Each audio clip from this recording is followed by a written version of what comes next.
கிறிஸ்தேசுக்குள் மிக அதிகமாய் நேசிக்கப்படுகின்ற உடன் விசுவாச குடும்பங்களை மீண்டுமாக இந்த மகிழ்ச்சி நிறைந்த செப்டம்பர் மாதம் 23ஆம் நாளிலே உங்களை யாவரையும் சந்திப்பதில் ஆண்டவருக்கு நன்றி செலுத்துகிறேன். ஸ்தோத்திரங்களை அன்பின் வாழ்த்துக்களை தெரிவித்துக் கொள்கிறேன். இந்த காலை நேர தியானத்தை நாம் ஆரம்பிக்கலாம். நமது ஆரம்பம் பிதா குமாரன் பரிசுத்தாவின் திரியேக நாமத்தில் உள்ளது. ஆமென். ஜெபிப்போம். எங்களை அளவுக்கு அதிகமாய் நேசிக்கிற எங்கள் நல்ல தகப்பனே, மீண்டுமாக இந்த மகிழ்ச்சி நிறைந்த புதன்கிழமையின் காலை நேரத்தில் ஆண்டவரை இறை சமூகத்திலிருந்து நாங்கள் உமக்கு நன்றி செலுத்துகிறோம். கடந்த இரவில் எங்களுக்கு நல்ல இளைப்பாறுதலை தந்து கடந்த நாட்களில் எங்கள் பணிகளை எங்கள் போக்குவரத்துகளை ஆசீர்வதிக்க நன்றி செலுத்துகிறோம் ராஜா. இந்த காலை நேர தியானத்தையும் கர்த்தர் ஆசீர்வதியும் உம்முடைய ஆலயத்திலிருந்து உடைய வசனத்தோடு நாங்கள் கேட்டு ஆண்டவர் அதன்படி நடந்து கொள்ளவும் இந்த நாளின் பணிகளையும் கர்த்தர் ஆசீர்வதியும். குறிப்பாக அடியேன் பணியாற்றி கொண்டிருக்கிற வேலூர் கிறிஸ்துலத்திரன் திருச்சபையின் குடும்பங்களையும் இந்த காணொலி மூலமாக உலகமெங்கும் இருந்து ஆண்டவரை அனுதினமும் பார்த்து வருகிற எல்லா மக்களையும் கர்த்தர் ஆசீர்வதியும். ஆண்டவராக இயேசுவின் மூலம் ஜெபிக்கிறோம் நல்ல பிதாவே. ஆமென். ஆண்டவராக இயேசு கிறிஸ்துவுக்குள் மிக அதிகமாய் நேசிக்கப்படுகின்ற உடன் விசுவாச குடும்பங்களே, மீண்டுமாக மகிழ்ச்சி நிறைந்த இந்த காலை நேரத்தில் உங்கள் யாவரையும் இறைபயந்த இயேசு நாமத்தில் வாழ்த்துகிறேன். ஸ்தோத்திரங்களை அன்பின் வாழ்த்துக்களை தெரிவித்துக் கொள்கிறேன். நாம் ஒவ்வொரு நாளும் விசுவாசத்தின் வீரர்கள் என்ற தலைப்பில் நாம் பார்த்து வருகிறோம். நேற்று தினத்தில் பிலிப்பு பர்த்தலேமு என்கின்ற சீடர்களை பற்றி நாம் பார்த்தோம். இந்த நாளிலும் நாம் தோமா ததேயு என்று சொல்லப்படுகிற 2 சீடர்களை பற்றி நாம் பார்க்க இருக்கிறோம். அருமையானவர்களே, தோமா அப்போஸ்தலனை பற்றி நமக்கு மிக அதிகமாக நன்றாய் தெரியும். ஏனென்றால் இயேசு ஆண்டவர் உயிர் தெழுந்த பிறகு அடுத்து வருகிற ஞாயிற்றுக்கிழமை நம்ம எப்பொழுதுமே நம்பிக்கைக்குரிய அந்த திருமறை பகுதிகளை நம்ம அதிகமாக தியானித்திருக்கிறதை பார்க்கிறோம். இப்போ இவரை பற்றி நாம் பார்க்கிற போது இவருடைய பெயர் திதிமு எனப்பட்ட தோமா என்று சொல்லப்படுகிறது. திதிமு என்கின்ற பெயரை பார்க்கிற போது அது இரட்டை குழந்தைகளை குறிக்கின்ற பெயராக இருக்கிறது என்று நம்ம பார்க்கிறோம். ட்வின்ஸ், ஒருவேளை இவர் இரட்டையர்களாக இருந்திருக்கலாம், சகோதரன் இருந்திருக்கலாம் அல்லது சகோதரி இருந்திருக்கலாம் என்று வரலாற்று ஆசிரியர் சொல்கிறார்கள். ஆனால் இவருடைய சகோதரன் சகோதரியை பற்றி திருமறையில 4 நற்செய்தி நூல்களில எங்கும் சொல்லப்படவில்லை என்பதுதான் உண்மையாக இருக்கிறது. இவரை பற்றி எல்லாருக்குமே நன்றாக தெரியும். அதனால்தான் அவர் என்ன சொல்றாங்கன்னா சந்தேகத்தின் சீடன் என்று சொல்லப்படுகிறார். Doubting disciple of Jesus, doubting Thomas என்று நம்ம சொல்லுகிறதை பார்க்கிறோம். அதுக்கப்புறம் தான் இயேசு ஆண்டவரை உயிர்த்தெழுந்த அந்த காட்சிக்கு பிறகுதான், அவரை தொட்டு பார்த்த பிறகுதான் இயேசு ஆண்டவரை நம்புகிற ஒரு சீடனாக அவரை பார்க்கிறோம். இவருடைய பிறப்பு 1 நூற்றாண்டு கலிலேயா ரோம பேரரசு என்று சொல்லப்படுகிறது, அதாவது இஸ்ரேல் தேசம். அவருடைய மரணத்தை பற்றி நான் பார்க்கிற போது December 21 AD 72 India, Mylapore, Chennai என்று சொல்லப்பட்டிருக்கிறது. அக்கார்டிங் டு ட்ரெடிஷனல்ஸ், அதாவது நம்முடைய பாரம்பரியத்தின்படி அவரை பற்றி நான் பார்க்கிற போது தோமா இயேசு ஆண்டவருடைய சீடனாக இருந்து அவர் இஸ்ரவேல் தேசத்திலிருந்து இந்தியாவுக்கு புறப்பட்டு வந்து சுவிசேஷத்தை அறிவித்தவர். ஆனால் இவர் முதலாவது அங்கிருந்து வருவதற்கு ரொம்ப அதிகமாக அவர் தைரியமாக இல்லை. அதனால இயேசு ஆண்டவரை என்ன பண்ணாரா, இவர் ஒரு முறை ஒரு திருமணத்துல அங்கேயே இருக்கிறார். எல்லாரும் ஊழியத்துக்கு போயிட்டாங்க, எல்லா சீடர்களும். தோமா போகவே இல்லை, பயந்து அங்கேயே இருக்கிறார். அவங்க ஊர்லயே ஒரு கல்யாணத்துக்கு போயிருக்கிறாரு. அப்போ இயேசு ஆண்டவர் ஒரு பெரிய பணக்காரரை போல, செல்வந்தரை போல வந்து அவருக்கு தரிசனமாகி, நீ என்ன செய்து கொண்டிருக்கிறாய் இங்கே, நான் உனக்கு கொடுத்த வேலை என்ன, நீங்க யாரு என்று சொல்லுகிற போது, நான் தான் ஆண்டவராக இயேசு கிறிஸ்துன்னு சொல்லி, நீ இந்தியாவுக்கு போக வேண்டும் என்று ஆண்டவரே அவருடைய வாயில சொன்னதாக ஒரு கதை நமக்கு இருக்கிறது.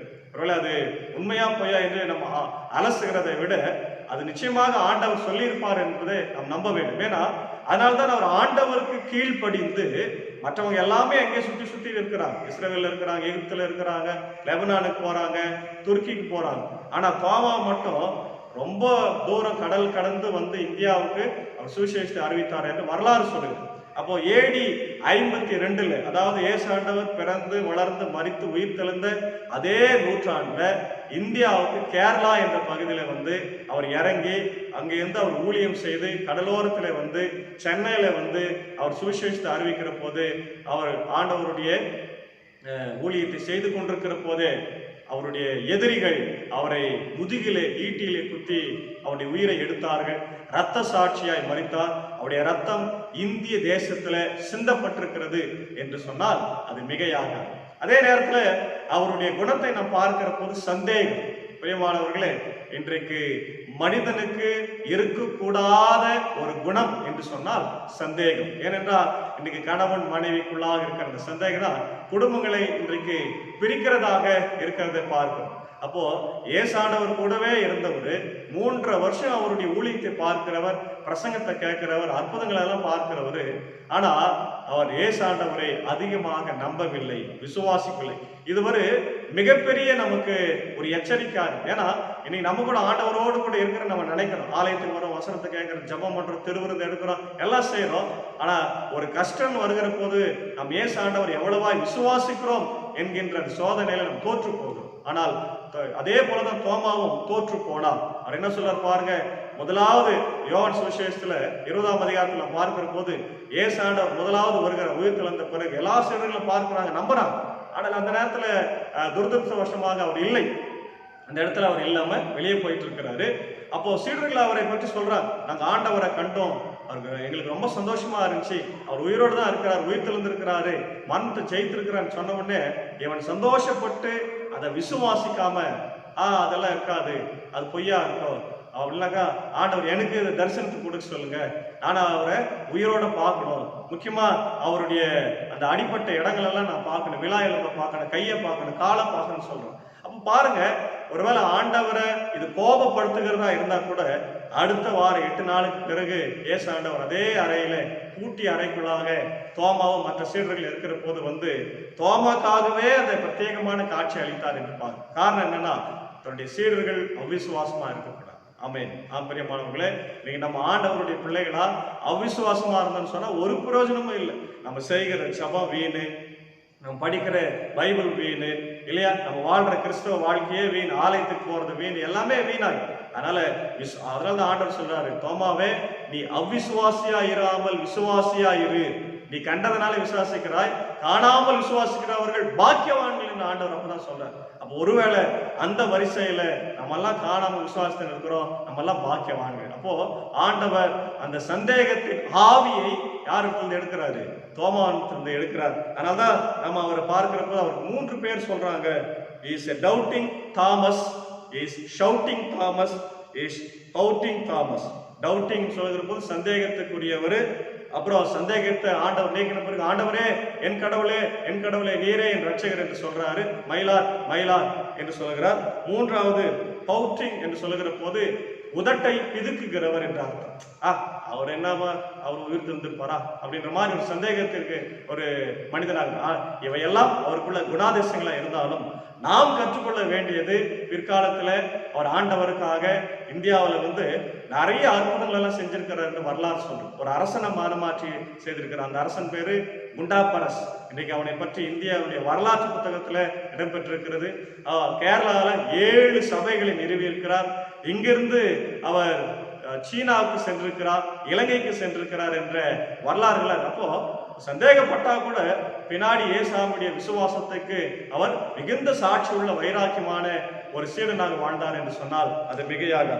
ஆகவே இன்றைக்கு நாம் அப்படிப்பட்ட விசுவாசத்தோடு போராட்டங்களுக்கு மத்தியில நாம் இருக்க வேண்டும் என்கின்ற ஒரு பெரிய சத்தியத்தை இன்னைக்கு தோமாவுடைய வாழ்க்கை நமக்கு கற்றுக் கொடுத்திருக்கிறது. 2வது, அவரோடு கூட ததேயு எனப்படுகிற ஒரு மனிதனை பற்றி பார்க்கிறோம். ததேயு என்று சொல்கிற போது அவரை பற்றி அநேக இடங்களிலே நாம் பார்க்கவே முடியாது. திருமறையில ஒரே இடத்துல மட்டும்தான் நாம் பார்க்கிறோம். அவருடைய பெயர் யூதாஸ் அல்லது ததேயு என்று சொல்லப்படுகிறது. இந்த யூதா என்ற பெயர் வந்து திருமறையில பொதுவானதாக இருக்கிறது. அதாவது யூத மக்களுக்குரிய ஒரு பெயராகவே இருக்கிறது, அல்லது லெபேயு என்று சொல்லப்படுகிறது. அதாவது இவரை பற்றி நாம் பார்க்கிற போது is sometime identified with Jew, the brother of Jesus, but is clearly distinguished from Judas Iscariot. யூதாஸ் காரியோத்திலிருந்து இவர் வேற. ஆனால் யூதாஸ் என்கின்ற பேர் யூதர்களுக்கு ஒரு காமன் நேம். இன்னைக்கு எப்படி நம்ம தமிழ்நாட்டில் அருண், ராம் இந்த மாதிரி பெயரெல்லாம் காமன் நேமா இருக்குது, அது மாதிரி யூதா என்பது காமன் நேம் யூதர்களுக்கு. அதனால அந்த பேர் இவருக்கு இருந்ததாக சொல்லப்படுகிறது. இவருடைய பிறப்பு முதல் நூற்றாண்டு கலிலேயாவில் பிறந்தார். இவருடைய மரணம், இவரும் பர்த்தலேமியும் 2 பேரும் ஒன்னா ஊழியம் செய்தார் அர்மீனியாவில், அதாவது இன்னைக்கு இருக்கிற லெபனான் என்ற இடத்துல ரத்த சாட்சியா மரித்தவர்கள் என்று சொல்லப்படுகிறது. அதே போல கத்தோலிக்க அந்த ட்ரெடிஷன் படி இவருக்கு ஒரு ஆலயம் இருக்கிறதாக, லெபனான்ல ஒரு ஆலயம் இருக்கிறதாக சொல்லப்படுகிறது. புதிய ஏற்பாட்டில் இவரை பற்றி நாம் பார்க்கவே முடியாது, ஏன்னா இவருக்கான குறிப்புகள் இல்லை. அதே நேரத்தில் இஸ்ரவேல் தேசத்துல இருந்து வந்தவர் என்று சொல்லப்படுகிறது. இவருடைய அந்த நேம் யெகூதா என்கின்ற யூத பாரம்பரியத்தை சேர்ந்ததாக இருக்கிறது. இவருக்கு 3 காரணங்கள் சொல்றாங்க. லூக்கா 6:16, அப்போஸ்தலர் 1:13 இவர் ஜூட் ஆஃப் ஜேம்ஸ் ஆக இருந்திருக்கலாம், அல்லது ஜூதாஸ் என்ற பெயருடன் இருந்திருக்கலாம். யோவான் 14:22 அதே போல த பிரதர் ஆஃப் மேத்யூ என்று சொல்லப்படுகிறது, பிரதர் ஆஃப் ஜீசஸ் மேத்யூ 13:55 நம்ம வாசிக்கிறோம். இந்த நிருபத்தை, யூதா நிருபத்தை ஒருவேளை அவர் எழுதியிருக்கலாம் என்று சொல்லப்படுது. இப்படிப்பட்ட சில குறிப்புகளை தான் இவரை பற்றி நாம் பார்க்கிறோமே தவிர மிக அதிகமான குறிப்புகள் இல்லை. இவருடைய ஊழியம் கத்தோலிக்க அந்த பாரம்பரியத்தின்படி இவர் இன்னைக்கு இருக்கிற பெய்ரூட் என்கின்ற லெபனான் என்ற அந்த இடத்துல தான் இரத்த சாட்சியாக மரித்தார் என்று சொல்லப்படுகிறது. இவரிடத்திலிருந்து நாம் என்ன கற்றுக்கொள்கிறோம் என்று பார்த்தால், அந்த யூதா நிருபத்துல 24-25 கடைசியா சொல்றாரு, கடவுளை இயேசு ஆண்டவரை புகழ்ந்து பாடுகிற ஒரு மனிதனா இருக்கிறார். அப்போ ஆண்டவருடைய நாமத்தை மகிமைப்படுத்துகிற ஒரு மனிதன் என்று பார்க்கிறோம். இவருடைய வீக்னஸ் என்னன்னு சொன்னா, இவனும் இயேசு ஆண்டவரை சிலுவையில் தொங்கிக் கொண்டிருக்கிற போது, கைது செய்கிற போது இயேசு ஆண்டவர் விட்டு விட்டு ஓடினவன். அப்போ விசுவாசத்தை மறுதளித்தவன் என்ற ஒரு பெயர் கூட இவனுக்கு நாம் கொடுக்கலாம் என்று சொல்லப்படுகிறது. இவரிடத்தில் நாம் கற்றுக்கொள்ள வேண்டியது, யோவான் 14:22 நாம் வாசிக்கிறோம், Lord why are you not reveal yourself to this world என்ற கேள்வியை அவன் முன்வைக்கிறது பாருங்க. அதாவது ஆண்டவர் அடிக்கடி சொல்வார் இல்லையா, இது நீங்க போய் யாருக்கும் சொல்லாதீங்க நான் சொல்றதான்னு சொல்லுவார். அப்போ இவர் ஆண்டவர்கிட்ட ஏன் ஆண்டவரை நீங்க இப்படி சொல்றீங்க, நீங்க உலகத்துக்கு உங்களை வெளிப்படுத்தலாம் இல்லையா அப்படின்ற ஒரு பொதுவான கரிசனையுடைய ஒரு மனிதனாக இருக்கிறார். அப்போ ஒரு நல்ல கரிசனை இருக்கிறது, அதே நேரத்தில் வீக்னஸ் இருக்கிறது. நாம் இவைகளை புரிந்து கொண்டு இந்த நாட்களிலே நாம் வாழ வேண்டும். குறிப்பா தோமாவனுடைய சந்தேகம் நமக்கு இருக்கவே கூடாது. அதே போல தெதேயுவுக்கு இருந்த அந்த குணம், உலகளாவிய குணம், ஏன் ஆண்டவர் எல்லாரும் வெளிப்படுத்தலாமே என்கின்ற அந்த குணத்தை நாம் பெற்றுக்கொண்டு இந்த நாட்களில் வாழ, விசுவாசத்தில் போராட, வெற்றி பெற கர்த்தர் இந்த திருவசனத்தினாலே நாம் ஒவ்வொருவரையும் ஆசீர்வதித்து வழிநடத்தி காப்பாராக. ஆமென். எல்லா புத்திக்கு மேலான தெய்வீக சமாதானம் நம்முடைய இருதயத்தின் சிந்தனைகளை கிறிஸ்து இயேசுவுக்குள் காத்துக் கொள்வதாக. ஆமென். ஜெபிப்போம். நேற்றும் இன்றும் என்று மாறாதவரும் என்றென்று வாழ்ந்து கொண்டிருக்கிற எங்கள் நல்ல ஆண்டவரே, இந்த மகிழ்ச்சி நிறைந்த காலை நேரத்தில் மீண்டுமாக உங்களுக்கு நன்றி செலுத்துகின்றோம். இந்த நாளிலும் ஆண்டவரை பரிசுத்த தோமா, பரிசுத்த தெதேயு என்கின்ற சீடர்களை பற்றி நாங்கள் பார்த்தோம். ஆண்டவரை தோமாவை போல நாங்கள் சந்தேக பிராணிகளா இல்லாமல் உம்மை எந்த சூழ்நிலையிலும் விசுவாசிக்கிற மக்களாக, உம்முடைய அன்புக்கு ஆண்டவரை களங்கம் விளைவிக்காத சீடர்களாக நாங்கள் வாழ கிருபை தாரும்.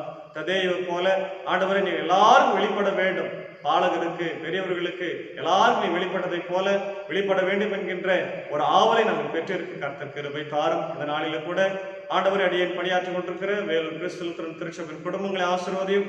இந்த காணொலி மூலமாக பார்த்து கொண்டிருக்கிற உலக மக்களை நீர் ஆசீர்வதி ராஜா. அதே போல இந்த நாளில் அடியனோடு இணைந்து உழைத்துக் கொண்டிருக்கிற என்னுடைய அன்பரசன் சாருக்காக, குடும்பத்திற்காக, கோயில் பிள்ளை ராஜனுக்காக ஜெபிக்கின்றோம். கர்த்தர் எல்லாரையும் ஆசீர்வதித்து வழிநடத்தும். குறிப்பா இந்த கோவிடுக்காக ஜெபிக்கிறோம். எங்களுடைய தேசத்தை விட்டும் ஆண்டவர் இந்த உலகத்தை விட்டும் ஆண்டவர் எடுத்து போட்டு எங்களுக்கு நல்ல சுகபலன் ஜீவனை தர வேண்டுமாக ஜெபிக்கிறோம். இதற்காக பணியாற்றி கொண்டிருக்கிற ஆண்டவரை தன்னார்வ தொண்டர்கள், மருத்துவர்கள், செவிலியர்கள், காவல்துறை, தூய்மை பணியாளர்கள் எல்லாரையும் கர்த்தர் ஆசீர்வதிப்பதாக. ஆண்டவரே, இந்த நாளின் பணிகளை எங்களுக்கு ஆசீர்வதியும். உம்முடைய ஆசீர்வாதத்தோடு ஆண்டவரே இந்த நாளை நாங்கள் முடிக்க கர்த்தர் கிருபைத்தார். துதி கன மகிமை உமக்கே செலுத்துகிறோம். இந்த ஆண்டவராக இயேசு கிறிஸ்துவிலே ஜெபிக்கிறோம். எங்கள் ஜெபம் கேளும் நல்ல பிதாவே. ஆமென். நமது ஆண்டவராக இயேசு கிறிஸ்துவின் கிருபை, பிதாவாகிய கடவுளின் அன்பு, பரிசுத்த ஆவியின் ஐக்கியம் நம் அனைவரோடு கூட இருப்பதாக. ஆமென்.